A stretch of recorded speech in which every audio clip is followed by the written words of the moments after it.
মাঝে মাঝে এই কাবাবটা বাসায় বানাই, দারুণ টেস্ট হয় খেতে আর খরচ অনেক কম পড়ে।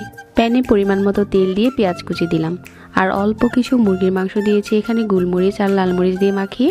তারপর দিয়ে দিচ্ছি হাফ চা চামচ করে আদা রসুন বাটা, কিছুক্ষণ ভেজে নিয়ে এখানে দিয়ে দিচ্ছি চাট মশলা। ভালো করে নেড়েচেড়ে মিশিয়ে কিমাটা রান্না হয়ে যাওয়ার পর্যন্ত রান্না করে নিচ্ছি। পানি ছাড়া রান্না করে নিয়েছি আর এখানে নিয়েছি সিদ্ধ আলু, পেঁয়াজ বেরেস্তা, ধনেপাতা কুচি, কাঁচামরিচ কুচি আর হচ্ছে টোস্ট বিস্কিটের গুঁড়া। সবগুলো উপকরণ এখন একসাথে করে মিশিয়ে নিচ্ছি। এখন এখান থেকে এরকম ছোট ছোট করে কাবাবের মতো বানিয়ে নিচ্ছি। আর এই পর্যায়ে আরও একটা বাটিতে দুটো ডিম ভেঙে নিয়েছি, প্রথমে টোস্ট বিস্কিটের গুঁড়াতে ডুবিয়ে, তারপর হচ্ছে ডিমে ডুবিয়ে আবারও টোস্ট বিস্কিটের গুঁড়াতে ডুবিয়ে নিচ্ছি। এভাবে করে টোস্ট বিস্কিটের গুঁড়াতে ডুবিয়ে কিন্তু আপনি এটা ডিপ ফ্রিজে সংরক্ষণও করতে পারেন। তবে আজকে এগুলো ভেজে শেয়ার করছি।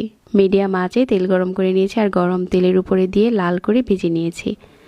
এই কাবাবগুলো খেতে দারুণ টেস্ট ছিল আর খরচ তো একদমই কম। ঝটপট কাবাব বানাতে চাইলে এটা হতে পারে সেরা রেসিপি।